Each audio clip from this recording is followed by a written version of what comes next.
Hi, and welcome to this short introduction to the Norwegian education system for primary and secondary education, uh, which is based on our current curricula, which was introduced the autumn of 2020, and I will also include some examples from social studies subject.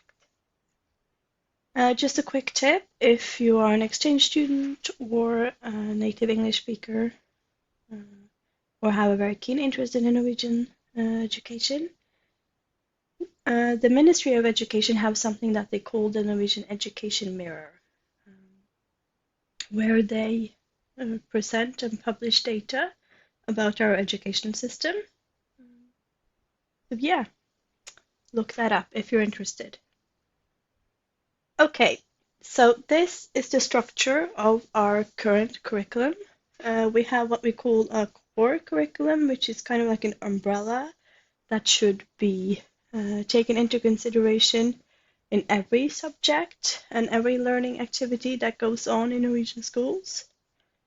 And then we have more subject-specific structure, relevance and central values for each subject, core elements, interdisciplinary topics, basic skills, and then, of course, the competence aims, which means that the competence we want students to have after finishing second, fourth, seventh, or 10th grade. Sorry. Okay, so let's start with the umbrella, the core curriculum.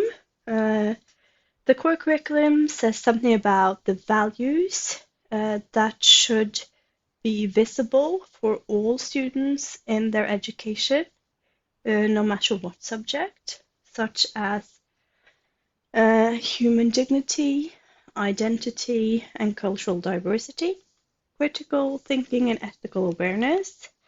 The education should stimulate the joy of creating, engagement, and the urge to explore. It should reflect respect for nature and environmental awareness, as well as democracy and participation. Part two of the core curriculum is Principles for Learning, Development, and Sense of Decorum, which includes social learning and development, competence in the different subjects, different basic skills linked to all the subjects, learning to learn, how does one as an individual learn, and for students to get the knowledge on how they learn best, as well as interdisciplinary topics, which is included in all different subjects.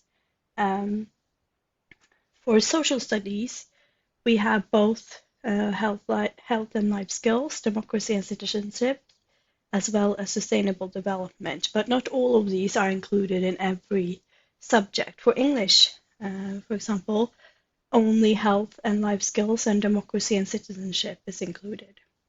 And at the end, we have principles for the school's practice. This is kind of like a guidance to the school management that they should work to have an inclusive learning environment. They should have teaching and differentiated instruction. In Norway, all children, students, pupils should get or must get, are entitled to adapted teaching. So you don't need a specific diagnosis for this. The education should be adapted to your skills no matter what. And then, of course, you have a guidance for cooperation between home and school. And for those in upper secondary having vocational studies, it says something about on-the-job training or training in working life. And then we have the last bullet point of professional environment and school development. This is also new from the last curriculum. Here, the school management need to set aside time for the teachers to work together and to develop their professional sense as teachers. Okay. So We will now move on to different parts of the curricula that are subject specific, and my examples will be from social studies, but the framing or the structure is equal for all subjects. And all the information that I present is from our Ministry of Education. You can visit their website to find more information, also in English, at udir.no. Moving on to relevance and central values. For social studies, this includes that the subject shall help all students to be engaged, critical, innovative, and to become exploratory thinkers, but to also support attitudes and values such as tolerance, equality, and respect. And it is important that social studies use approaches and methodology from the social studies as discipline subjects that we find in university. And that we work for the students to develop into active citizens based on knowledge of democracy, the environment, human rights, equality, and value of diversity. Moving on to core elements. These are elements that no matter what topic you're working with or what class you're in, teachers should have these core elements in the back of their mind when they're planning the whole plan for the year or also planning specific classes. And the core elements are a sense of wonder and exploration that they want to explore different subjects within core and encourage students to explore. And the second one is deliberating on society and interconnections to be able to think critically. The third one is understanding and participating in democracy. Here we see the classroom as a safe arena to test out different skills that you need in democracy, such as understanding other people's opinions, respecting them even if they are not the same as your own, being able to speak your mind, participate in a discussion, etc., etc. The fourth one is sustainable societies.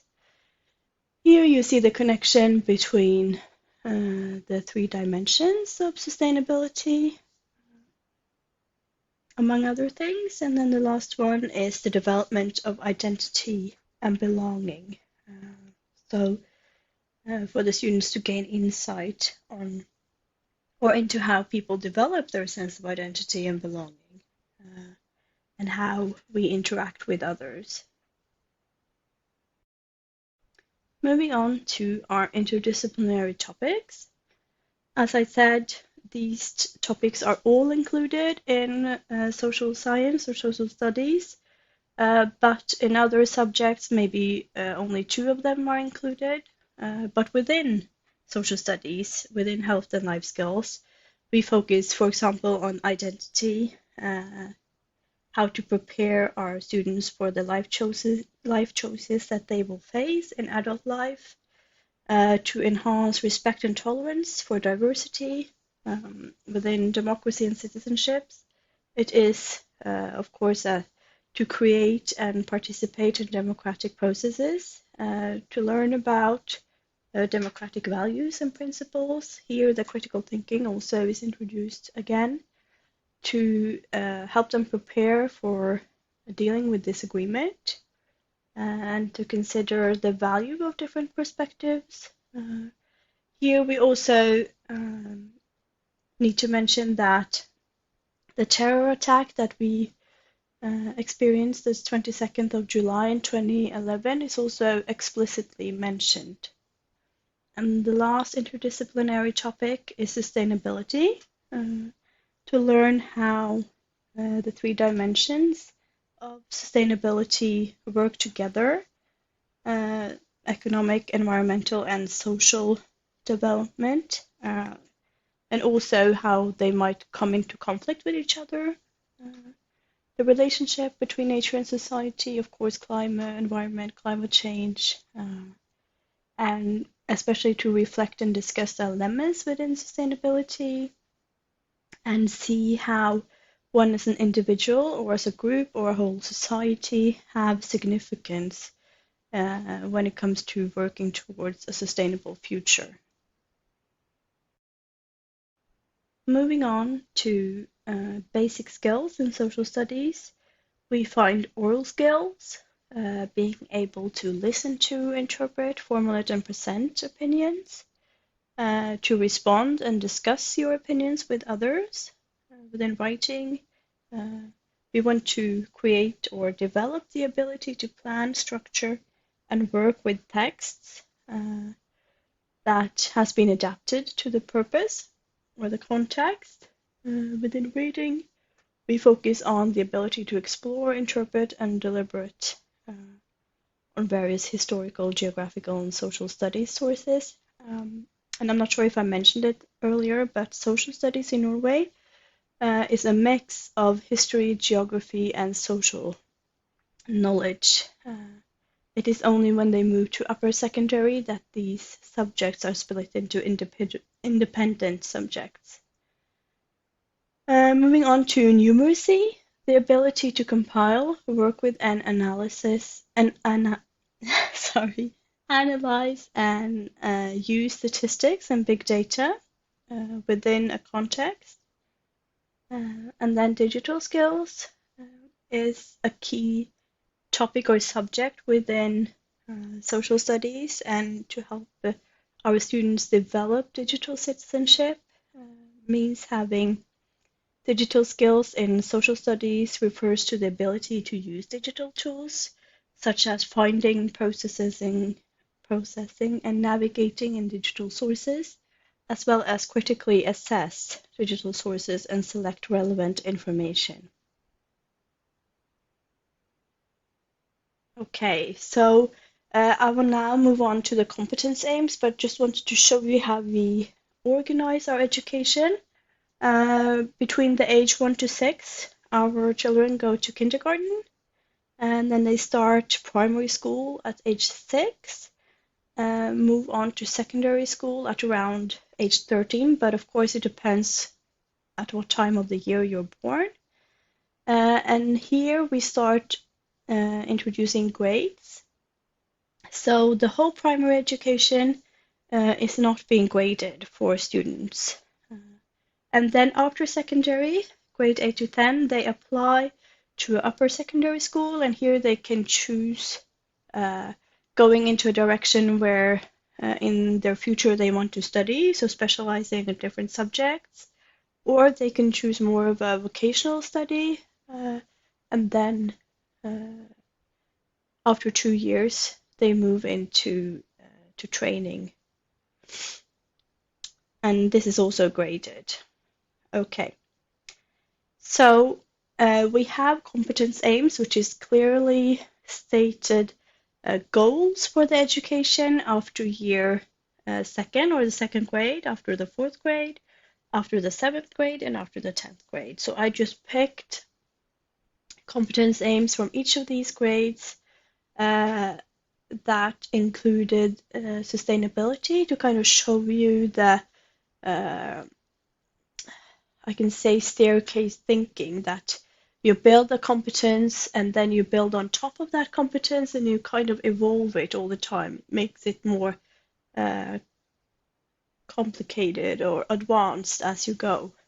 So before we finish, you can take a look at these on how we deal with sustainability in the Norwegian school system. So yeah. I think that was it. I have taken you through the whole school system based on the curricula that we have. I have told you about our core curriculum, our relevance, the core elements, interdisciplinary topics, basic skills, and shown you some examples of our competence aims. So thank you. I hope you found this interesting and that you now know a lot more about the Norwegian school system than when starting watching this video. Bye.